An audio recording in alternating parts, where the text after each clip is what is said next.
fuck do I get over there? Um, yeah, there's been a big, war between East and the West, and gaming pretty much, as we know it, started from like Atari, basically. A lot of American console manufacturers kind of like put this shit on blast. You know what I mean? It shows you what gaming could really be. A whole bunch of geeks, American geeks, kind of put this shit on blast. There were some PC games and stuff like that, but to make it as popular as it was, um, it came from the West. Debate your moms. That shit's the truth. You know what I mean? I mean, unless you want to disagree with me, do you think that's accurate? That the West kind of like started off gaming the way that we knew it? Yeah, I guess you'd have to say the West because all the original classics came from the West. Except if you want to debate Mario, but I mean, other than that, no, it's pretty accurate. So what I'm noticing about gaming nowadays, right, that kind of frustrates me, right, is the very fact that they're like the West gets no respect. It gets no respect. Like I get it. The West became so greedy and collapsed gaming. You know what I mean? But I'm more inclined to say that, if gaming collapsed by the West, someone was going to pick that shit up again. Because the concept of video gaming, especially as we see it now, you know, it lives true. You know what I mean? So once it collapsed with Atari, it was brought back to life by Nintendo, and Nintendo incorporated a quality that wasn't seen before, because that's what they figured that the gaming industry needed. It was lacking quality, especially with the ET game. Now I wasn't there; I ain't that damn old, and I know you 2099. I'm just gonna call you 20, man. It's too much. But like I know you're a little younger than me, but you know, it, tomato tomato at this point. You know, that's how I look at it. But um, I look at all this shit and I'm like, huh. I mean, I don't know. Like they brought it back to life. They added a certain quality, but the thing is, everyone has their ideal or idea of as to how gaming was.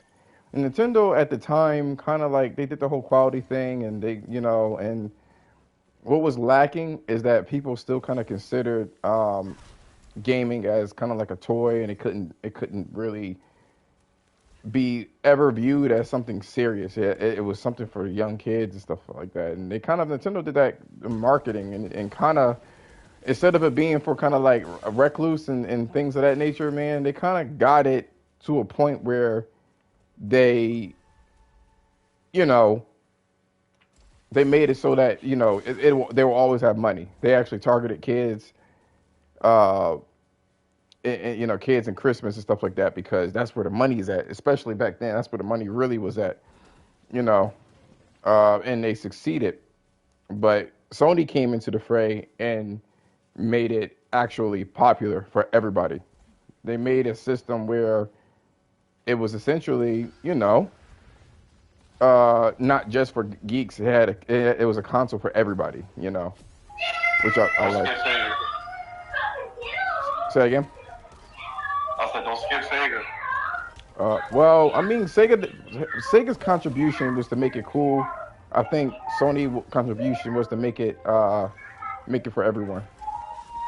I think that's what it Okay, was. I agree with that. Because Sega But was the anti-Nintendo. They didn't wasn't really for everybody. I get yeah, what you're saying. they Definitely. made it cool. They made it cool. They made it like they were like, okay, so it's not just for kids. You know what I'm saying? It's not just for kids. And I'm gonna get to my point.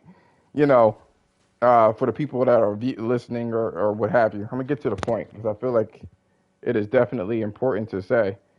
But yeah. So and I skip Nintendo. I mean Sega because there's a lot to cover, man. There's a lot. I just gotta keep it simple because a lot of people have a vitriol for Sony for some reason, and I feel like they've forgotten.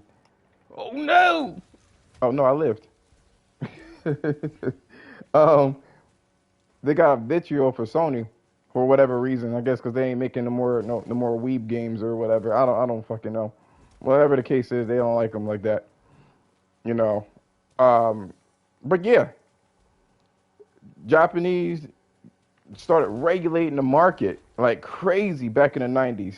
Like in the 80s, in the early 90s, you know, it was the Western console manufacturers that created the idea anyway, and and they totally tanked their own fucking idea. They fucked themselves so badly, the Western market. Whereas the Japanese had to come in and clean that shit up and made it viable through the help of Nintendo, Sega, and Sony. We finally got the Japanese. Everyone got their head around things. Sony introduced a lot of new concepts, you know, that wasn't really present before because they were limited by what they were able to make with Nintendo. Nintendo kind of like really limited them because their idea was to keep it kid friendly so they can keep that they can keep that shit flowing and always have a perpetual, like there's always going to be some kids and keep that shit perpetual. And it was a little bit too risky to throw some adults in there, you know what I mean? Or at least they didn't know how to market to adults. And that's where Sony came in and started making like the Metal Gear Solids, which was had mature themes, Final Fantasy, which incorporated like anime. You had Gran Turismo, which, you know, people were car enthusiasts. Like a lot of stuff that adults could like. A lot of stuff that adults could like, instead of the typical platformer and cutesy characters and stuff like that. Um, and so everything for a time, everything was good. For a time, everything was good for everybody. It was all good in the hood. You know, a lot more people were able to, you know, enjoy gaming, and it wasn't embarrassing like it was in, you know, kind of like in the 90s. You had your sports games, and it was just a cool thing to do to play video games. So what ended up happening? Console gaming became more expensive, and as with anything, money is the root to destruction. Like totally destroyed every fucking thing, and it destroyed the integrity of developers, and it destroyed the Japanese development cycles. Really messed them up. Really messed them up. At one point, you know, looking at Grand Theft Auto back in 2001, there was always a Grand Theft Auto on PC. But what really did it in is that when they brought that to 3D environments, while everyone was still on the anime kick, on Japanese gaming kick, and that kind of like showed the whole market that the West was, you know, the West could make really decent games too, because for the longest the Japanese like totally dominated, totally whooped their ass repeatedly. Okay, cool. Now we got the Western back in the game. We got Grand Theft Auto and we got Grand Theft Auto clones. You know what I mean? Grand Theft Auto led to Western RPGs, you know, and their own spin on role playing games and whatnot, which the Japanese did not invent. Just to be clear, they have their own type. As I know, a lot of people think that the Japanese invented video games and everything like that. Well, the Western people could do things, you know, shit. Western people could do things. Lordy. But the Japanese honestly had a hard time, had a very, very difficult time making video games for the PlayStation 2 and 3, especially the 3. And, you know, that, I think the seventh generation, if I'm not mistaken, they had really a hard time messing with that generation. Like, it was tough. It was absolutely tough. And a lot of their quality started to degrade over time. It, like, really started to degrade over time, which kind of sucked, you know. And it was left to, if the gaming industry was supposed to thrive, it was left to the clones of Grand Theft Auto and just violent games. Because the philosophy of the West tends to be violence. That's the shtick for Western games typically. Realism and violence, and fantasy and anime was the Japanese. That's what they typically kind of resolve to, which is fine, and different strokes for everybody. But we do know that the industry inflated when it came to Western games because everyone was kind of, I think, a little bit tired of the anime type stuff that was kind of looked at as being too niche, and people wanted something that was a little bit more mainstream. Um, would you agree so far, 20? Yeah, accurate statement. Accurate statement. Okay. In the process of the PlayStation 3 and Xbox 360, the Japanese gaming quality has, like I said, it took a huge tumble, and a lot of people lost faith in Japanese gaming. That's when it wasn't really cool to fuck with Japanese games back in that time frame. You know what I mean? It was like you got your beloved ones. So okay, cool. You had your beloved ones, but for the most part of a Japanese title, because they couldn't take any risk. They were really collapsing, and a lot of Japanese developers started to acquire each other. You got SquareSoft and Enix became Square Enix. You know, you got Namco, and then you got Bandai, and that became Namco Bandai. They did that to survive because the games required more money to make, and it was too risky. They weren't big enough, to do such things, and they were in a niche fucking development. There's point blank period. So a lot of people kind of lost faith in the Japanese, and they kind of went to the West, and the West oversaturated the industry, like totally oversaturated the industry to the point where now people were kind of tired of shit in the West, and they were looking for a new type of game. And the funny thing is, Sony delivered, but not a traditional Japanese sense. They delivered off of a genre that they kind of pioneered. I don't know about create, but pioneer. I know that Metal Gear Solid was definitely one of them that was cinematic. So the cinematic experience to make games more story driven and more movie or TV show like is where they kind of directed themselves to. Okay, cool. So now we got that, but it left the industry in a weird place because everyone started to do that cinematic experience, which is expensive. Sony has the leverage to do these things because they also make movies and they're in the movie industry as well. So they were already doing motion capture things. So all they really kind of ended up doing was kind of putting that to the forefront. All these all these high quality cinematic experiences, which what they leveraged. So at the time, everyone was on that cinematic kick. You know what I mean? Cinematic experience and crazy storylines. And I think now we're at a point where people are tired of that. Very, very tired of it.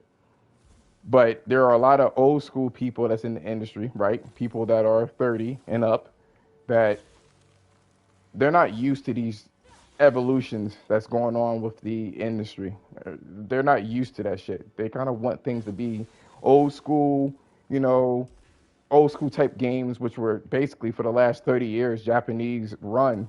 So anytime a person in the West kind of see a Western style game, it's like they kind of are repulsed by it. It's a signature of greed. It's a signature of just like no talent or no souls, what they call it. And I think that's such a biased direction for a lot of people, like media as well, and video game players that are in a certain age bracket. They kind of really just have vitriol for that type of game. They feel like it's soulless. While the Japanese, right, when they ever play a Japanese games, they feel like that's the quality. The quality is right there. So with that being said, 20, what you gotta say about that? I know I've been talking, but and rambling. I think as with anything in history, when something wins too long, something within the masses, or not even the masses, but the people who've been on the outside who want something different, they want to tear it down. So I think it just comes along with the territory. When you win too much, other people want to get a chance at the throne. So right now it's kind of popular to dunk on the third person cinematic stuff because we want Japanese gaming to be at the forefront, and it just comes with the territory pretty much. It's always something wrong with Western games. You ever peep that shit? It's always something wrong. No matter how hard they try, it's like they'll never be good enough. You know what I mean? They will never be good enough. Like Returnal, which is what I'm playing right now on YouTube. By the way, I totally forgot. Visit me on YouTube. I keep these things recorded. Um, what's crazy about this whole situation is that people would look at the Japanese or look at Western games, and they would literally be like, you know what? Or Western games, and they would look at that shit, and they'd be like, It's just something about it. I kind of seen it before, been there, done that. I seen it. I mean, I get what they were doing. I don't really like their art style. It's too realistic. You know what I mean? As if you can't find beautiful things in the world nowadays. Like if you go to the Grand Canyon, I guarantee you that's better looking than any anime you've ever seen in your life. So realism can definitely be beautiful and all inspiring. You know what I'm saying? So many different conversations that I've seen that annoys the hell out of me is when they have high fidelity in the West and they just automatically write that off as realism and don't even look at any point. And the reason why is because they are looking for an art style. They're looking for anime type art style and they feel like that's more charming than anything, you know? And they misconstrue lack of budget and cutting corners as unique. You know what I'm saying? So this is where this conversation is going to go left, right? For anybody that likes Japanese games, I am sorry, right?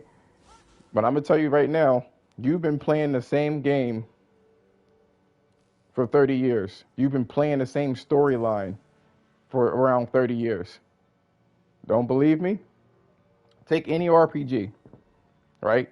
Any RPG that you're playing right now and ask yourself, is it possible to port that JRPG minus the complicated graphics, the mechanics we're talking about? Is it possible to port that game to the PlayStation 1? Is it possible?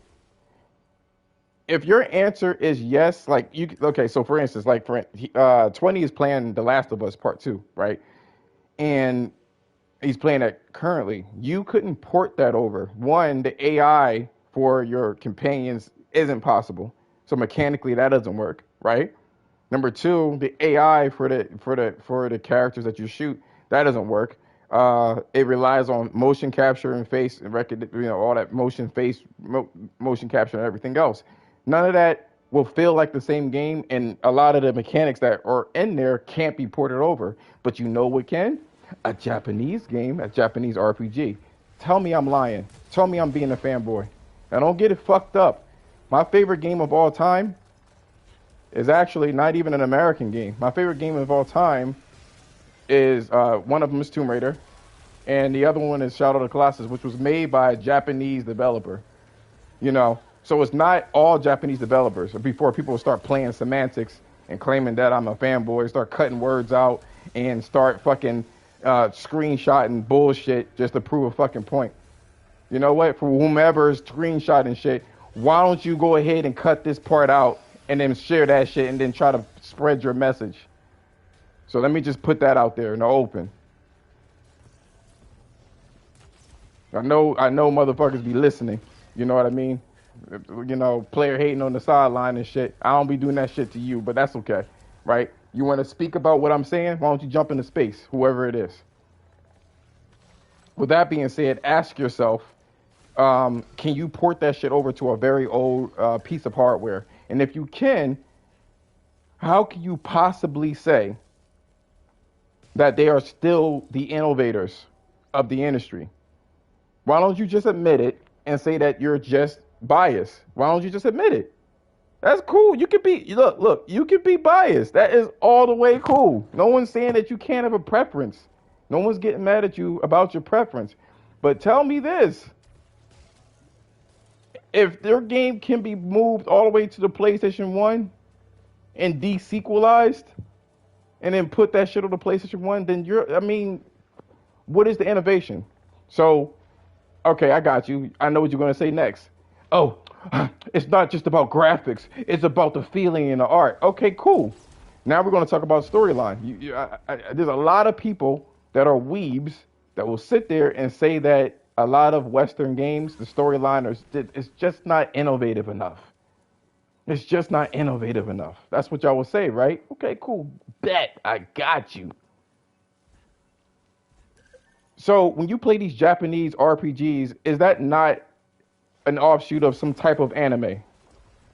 You got your main protagonist coming to what do you call it again? 20. I forgot what the fuck they call it. They call it like coming of age, I believe. You got your coming of age. Yeah, you got your coming of age story, which is like 90% of all anime, where you get a character with a lot of potential, They usually have some sort of quirk. Either they are deeply troubled, right? They're goofy, like a weird person. You got your Naruto's, right? You got your somber shit, like a cloud, right? And then we're not talking about art style. We're just talking about the type of character archetypes. Usually it has something to do with some kind of mystical magic, right? That's how all of your RPGs are formed. So you got different types of, magic and spell casting. All of them are like that. Cool. So we got that in spades with most of the animated or most of the JRPGs that you play. You got your antagonist, right? Your antagonist of the story, which that person always has a complex history. It's always like family troubles or whatever the case is, and you kind of figure that out later on. Then you have your midpoint for your protagonist or your main character, where you think you are at a certain level and you're ready to take down the antagonist, right? And you finally ready to take them down, and you take down supposedly air quote the protagonist or the antagonist, and they fall, and then they get up, and then that antagonist starts laughing. And guess what the main character does? How can this be? You thought that was all my powers, but I was just seeing how far you would go. Then, right, you have your main character power up supposedly beyond what the antagonist thought the power is, and what does he do? And then you have a whole bunch of yelling about how you're going to avenge your family member or whatever the case is, and he does all these crazy, or she does all these crazy moves, and and then the antagonist falls, right? And you're like, huh, I finally did it. Then the antagonist comes up again. Is that the best you got? And then you have your main character goes, and then he defeats him, right? But not kill him. Then you have people that bring him up, and then your main character trains to his full potential, and he vanquishes the antagonist, right? But then you find out with a monologue that the antagonist had problems, family problems, or whatever the case is, that drove him to be evil. And then you cry, but still kill him because that's the only way to put down a rabid dog. And then most of you weebs say that antagonist was a deep character because they had family issues. Roll the fucking credits. Family time. They're eating the dinner, and then they play usually some sort of, Scandinavian party music, and then you close the book. That's how a lot of that shit goes. No country for good men. Let's see what this is all about.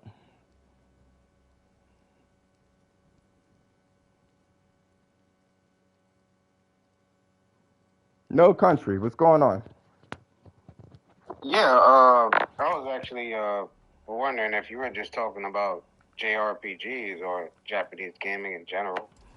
Mostly JRPGs, because when you look at Japanese games that's coming out or has come out, they tend to be RPGs Okay.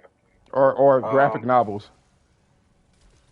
yeah, I mean, I tend to believe that Japanese, in general, tend to be very, not very, because I know there was a lot of like rehashes, Mm-hmm. especially in JRPGs, especially in that genre. But Mm-hmm. in general, I think Japanese developers are very uh, innovative. It's like, okay, all right. I'm ready. I'm listening. I'm listening. You have FromSoft, right? Mm-hmm. FromSoft created that template, and many people copied it. Okay. Then you have what was formerly known as Team Ico. Very innovative when they created Shadow of the Colossus. Many people copied that, like Zelda copied it. The Journey Last copied of Us copied it as well. Uh, because of the companion character. Uh-huh. Now, I want you, before it. you go on, I'm not talking about all.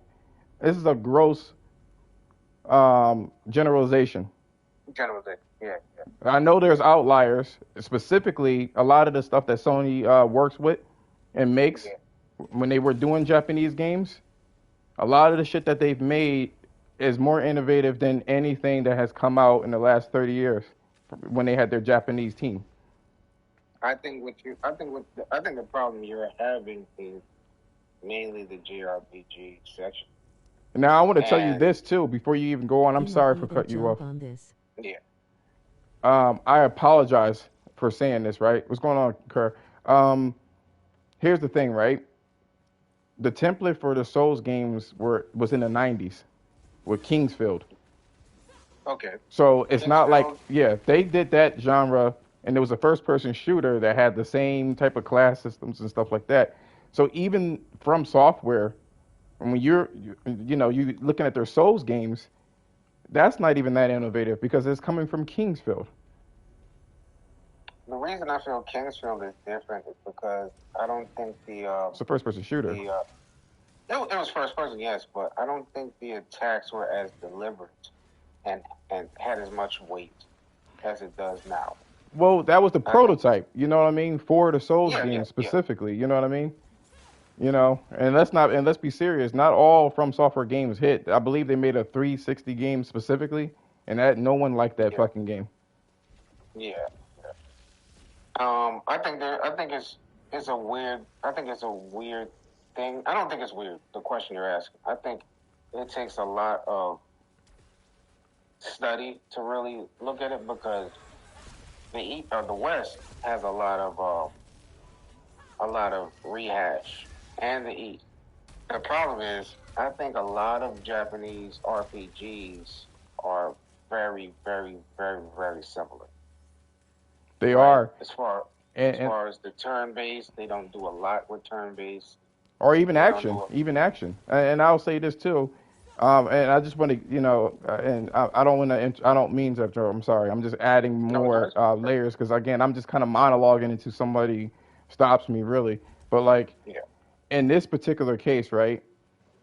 The reason why I'm coming, and a lot of people is going to listen to me and be like, "Damn, this dude is almost racist the way he's talking." No, it's not racist. It's calling out things. So here's the thing, right? One of my favorite games of all time is what do you call it? Shadow of the Colossus. The other one is Gravity Rush, and the other one is the old Tomb Raider games on the PlayStation 1. yeah, What I really want out of Japanese gaming, and the reason why I'm coming at them, that's what I want to say. The reason why I'm coming at Japanese games is because the media and just the gaming community tends to hold them on a pedestal because I know it happens with any genre or any type of art. They tend yeah, to hold them on a pedestal as if they don't have any particular issues, which is basically, funding bad behavior. yeah, It's funny because people are unwilling to have a new experience. That goes across the board. That's why Call of Duty is the way it is. That's why Fortnite is the way that it is. That's why JRPGs is the way that it is. No one wants to change. And that's the thing. That's why Sony's games, and remember, if you want to talk about From Software, guess who put From Software on the map? Because it certainly wasn't them. Once right. again, So, it was fucking Sony that put their ass on the map with these Souls games and advertised it and gave them the fucking chance. So a lot of the times when you see Japanese games, if Sony touched that shit, usually they were very innovative games. Period. If they're on their yeah, own, you know what I mean? Because again, people don't understand this, right? Nintendo was not trying to put Resident Evil on their console because of that image that they were portraying. You know what I'm right, saying? Same thing with Final Fantasy. They didn't want that type of game on there, and then they limited their console anyway. Like they had to go through hoops and major changes just to fucking put the games on N64. You know what I'm saying? So right. it really kind of screwed them up. Sony gave them a chance with the Resident Evil, with the Metal Gear Solid. Metal Gear Solid would have never been made on a Nintendo console. And the 3D Metal Gear Solids, it would have never been because it was going against the flavor of that console. So a lot of the times Sony has their hand in making the games, and whether it's Eastern or Western type games. But the floor is all yours, man. I'll shut the hell up. No, you're speaking my language now because what you said about people just buying games, and this is what I see. I think there's nowadays, which is different from when I grew up. There's like a nerd hierarchy, Hmm. right? Whereas back in the day, being a nerd, there was nothing cool about it.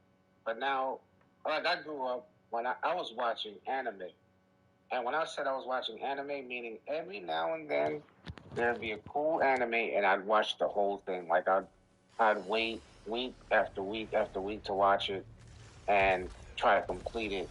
And I would talk to my friends about one or two animes, maybe three anime a year. And now it's, hey, have you seen this? Have you seen this? Have you seen this? And some guy is saying he's seen 800 anime. I'm like, bro, like since when people are watching this much anime? And it's because it's more of a clout thing than it is about Facts. a Oh quality. my gosh, people just be, and I had a friend a long time ago, right? I don't bang with him anymore, but it still rings true, bro. When people adhere to an ideology and a identity, rather, right? They go full force, full force. Yeah, I mean, look at people that like Xbox. They anything that comes out of Xbox, regardless if it's good or bad, mostly it's bad. They are on it, and they look at that as their identity. The same thing with Nintendo fans. Anything that Nintendo puts out is automatically a classic to them, and they don't have any objective views as to what's the pros and what's the cons. So it is clout. Same thing when you see yeah, people with trophies. You know, now that's the fucking thing. The online profiles. It's clout. Just say that. Oh, I watch obscure anime. You just watch the right. stuff that was on Cartoon Network. I watch the. I'm not watching every damn anime. I'm not watching yaoi either. You know, what I mean, I've met people, and I look. People don't know this. I'm big on anime. I just watch the more important shit. But Right. there are some people that are so clout hungry to say that I am a true otaku type person, right? Right. That they'll say that I watch gay and lesbian, they be heterosexual by the way. I watch gay and lesbian anime, Wow. yaoi anime. They have good storylines and stuff like that. I'm so sophisticated and stuff like that. That's how they are.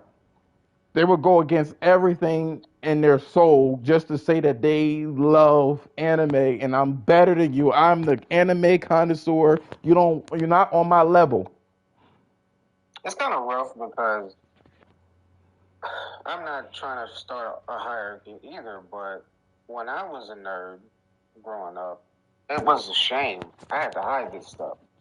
If I bought too many games, I would be called a game freak. Like people think Game Freak is just the name of a company. No, that was Go like a outside, play some sports. You just sitting up in the side. You just a geek. You just a right. nerd. You can't get no girls and shit like that. Yeah, yeah. That Mhm. they used to make fun of me. You know what I'm saying? I was playing these obscure games. Like people talk about Chaos Legion now.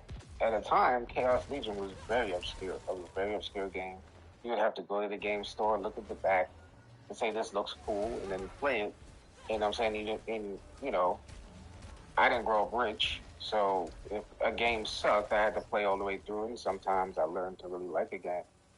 And the same thing happens with JRPGs. It's just people that are trying to get into this nerd hierarchy and be on top of it and get the numbers stacked so they can feel like they can get a following or a more powerful voice in the community. But it's bad for gaming if people have that attitude. That's what you're saying, because if people are just buying it because of the genre, people have no reason to really innovate, to really put full effort in it because they know they're going to get their money anyway. You Yup. know, And you look at Nintendo, right? Nintendo's games. A lot of the stuff that they do is extremely egregious. And I'm saying Nintendo because again, it's the Nintendo fans that will buy anything that they put out. It's guaranteed 10 million per fucking IP that they release because you got that subset of Nintendo fans that will buy anything to say that they are Nintendo fans, regardless of the quality. Some of them don't even finish the shit, or some of them will just buy those amiibos and just have like a Nintendo shrine essentially to say how hardcore of a Nintendo fan that they are. And that's the thing. If you don't punish these publishers and or developers to let them know that you're stagnant, there's a problem. Now I told this to 2099 that's in there. People say that the Japanese market and Japanese gaming are so innovative, they're industry leading. But a lot of their games can be ported over to the PlayStation 1 mechanically. That means that you can't, they haven't innovated in a very long time, almost 30 years. Whereas if you take a game nowadays, you can't even put Assassin's Creed on a PS1, a game that people claim that is so soulless. You can't put Grand Theft Auto on that bitch either. You can't put a lot of games on the PlayStation 1 that comes from the West. It's doing way too much mechanically, and the only people that will give the Japanese the spark is Sony. A lot of those games could not be replicated on the PlayStation 1. They were the first people to come out there and make a companion based action adventure game. Or excuse me, not action, because the game was pretty somber, but an adventure game, which is Ico. Then they had those Colossi and Shadow of the Colossus, where the physics was the PS2 could even fucking handle it. The PS3 had fucking trouble. You couldn't even render that shit at 1080p or 60p because it was way beyond its league. The PS4 couldn't handle what do you call it? The Last Guardian. The stuff that they were doing in there was so, and it wasn't engine based. This is not like Bayonetta on fucking the Switch where people could sit there and overlook the game dropping 40 fucking frames a second, you know, and have all these issues and sit there with a straight face and say that that's one of the best games that they've ever played, which could be true in their reality. But the funny thing is, they don't keep that same energy when they're talking about Western games. It's like nothing a Western developer can do would please them because they were never interested in the shit anyway. They actually probably have a vitriol for Western gamers or Western games because people are kind of tired of the Eastern games. And I tell people this shit. The Eastern games, Japanese games, they don't do typically 10 million. They don't do it. And one of the reasons why is because people are just, the way that they're doing things is, oh, they have the same type of story arc, character archetypes, and a gameplay that you could port all the way to fuck 20 years ago. That should be a problem for consumers. Yeah, it's funny because I'm 38, and I am too. I saw when I tell you I saw, I mean I saw Dragon Ball Z hit American television, and I seen Pokemon hit television. When I say hit, I mean first day. I saw both of these shows hit. Exploded. I'd be instant classics. Right. And I went to school to talk about these things, and then there was only a few of my friends that knew about it. And they, week after week after week, it blew up. And then when did we stop watching? I think it was the third season because quality it wasn't as good anymore. The quality drops. I'm not gonna lie to you. I ain't gonna lie to you. To this day, because the writing for Pokemon was so good and atypical. Well, no, because it still did what I said earlier. You had the protagonist that was goofy and had no skill, and it was a coming of age, and that's what you kind of root for. There's certain things in the human mind and psyche that scratches that needs that itch scratched. You know what I mean? Yeah. That's just what it is. You want to see somebody progress in such a way. And Ash was a sloppy trainer when it first came out. But one thing that he was atypical. He always thought outside the box to the point where he almost cheated. When he fought, I still remember this shit. I haven't seen Pokemon in I don't know how fucking long.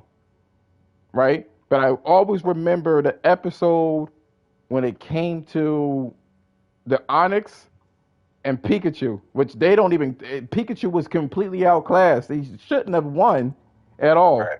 But what did Ash told, and this is to let you know how much of a quote unquote weeb I am, but I just have higher standards. Sorry, but he told Pikachu to shock the fucking sprinklers, the weaken the fucking the rock Pokemon, and then he can amplify his shit. He's done that so many times in that anime, and he proved his point.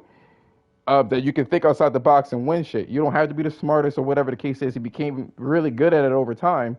But yeah, the first two seasons, they even, look, when I was like 13 years old, I was choked the fuck up some of these shits.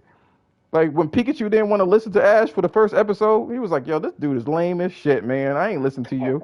But he saw that Ash was trying to help his ass out most of the time. He tried to protect him. And then when he was getting attacked, I think by the bee drill or Pidgeys or forgot what it was. He finally came out that damn basket because he, you know what I mean, and shocked all of them, and I almost killed almost killed Ash and everything with that Thunderbolt. You know what I'm saying? I'm the type of dude that I just bump into things, and if I like it, I like it. I was one of my first anime was Sailor Moon.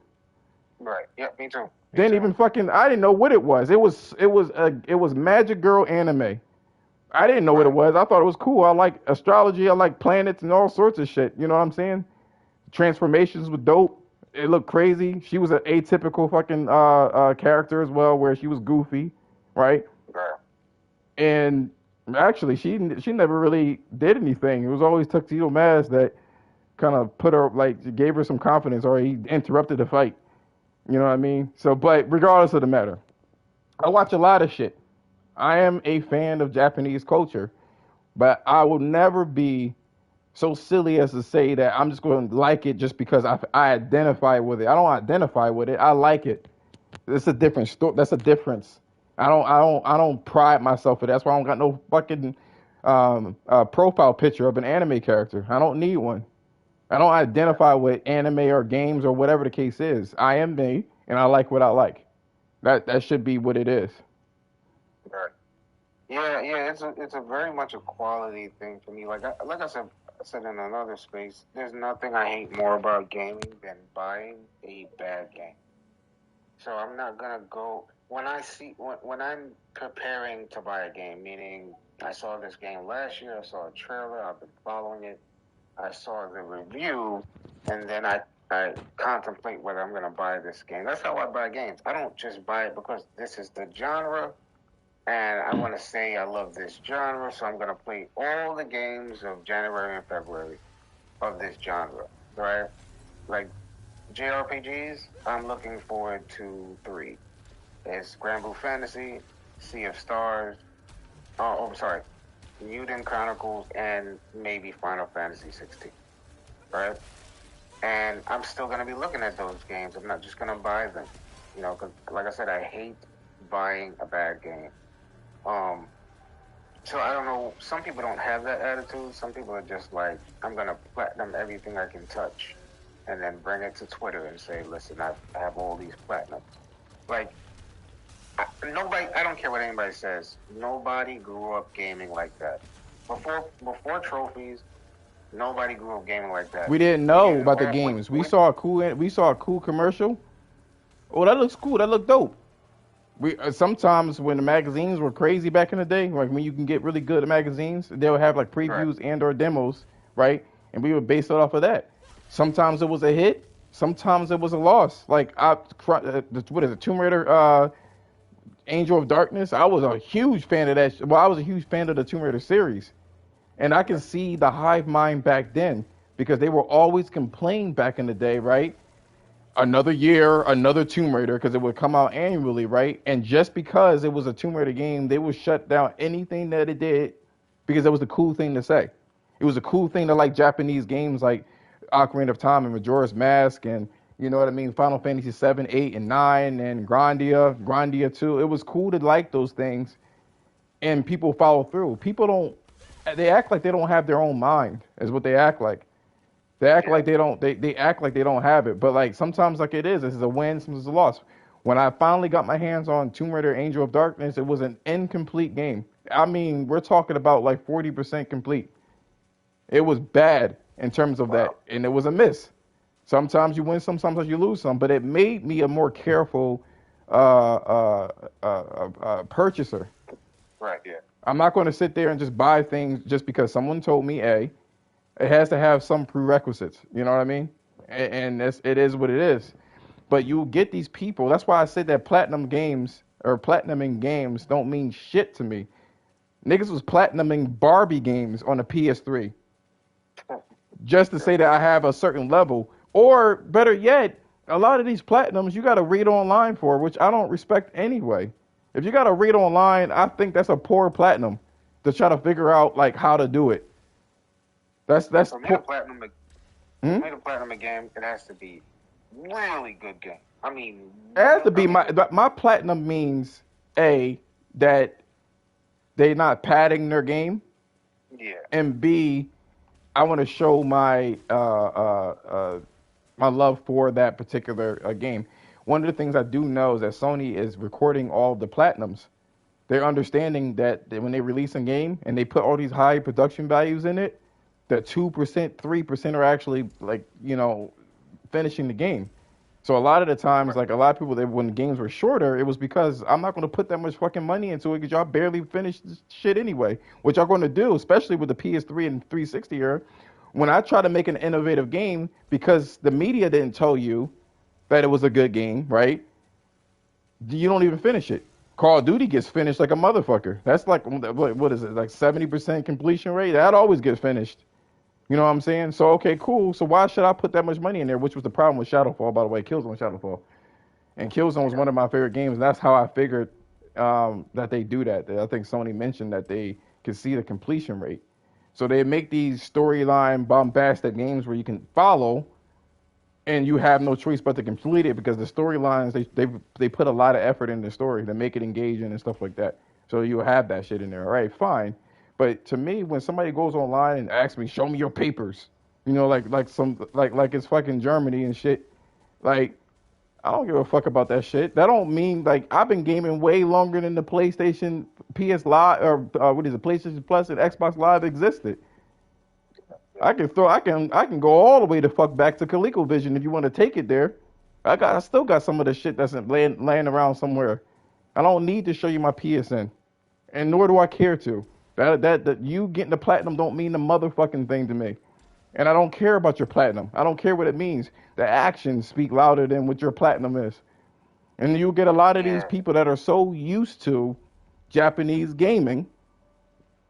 That's all they ever want. They don't want no innovation. They want to keep playing the same storyline that's been done since the fucking 1980s. The same type of storylines, the same story arcs, the same anime archetypes. And I've watched a lot of them.